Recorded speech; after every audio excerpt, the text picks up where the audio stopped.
Hey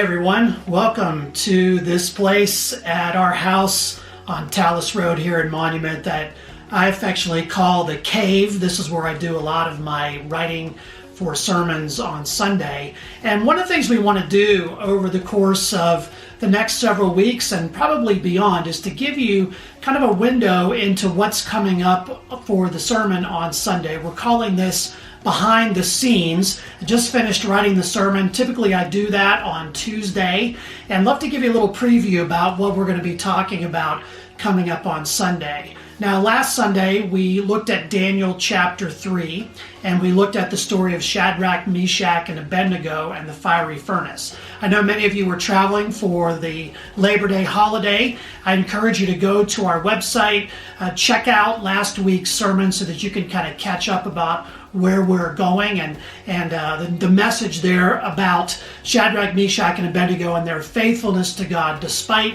what the outcome might have been.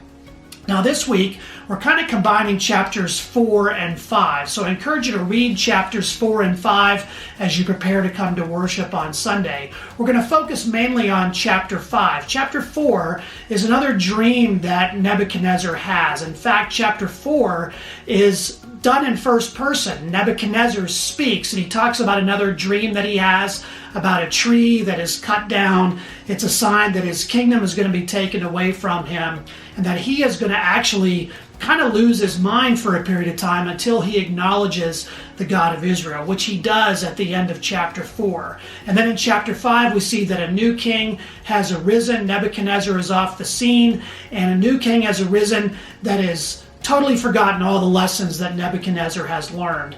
And chapter 5, we get into a story about idolatry. We get into a story about the handwriting on the wall, that famous statement that we use all the time, see the writing on the wall. Been weighed in the scales and found wanting. A lot of great euphemisms and things come from that. Great quotable kinds of things come from this chapter of Daniel.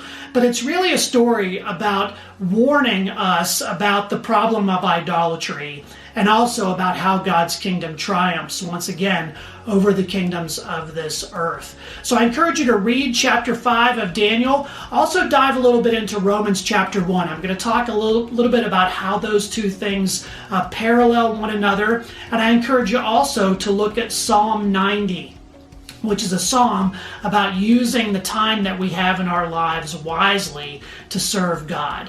A lot of great things coming up. I hope that you'll be watching our social media feeds this week and every week. Like us on Facebook if you haven't done so already.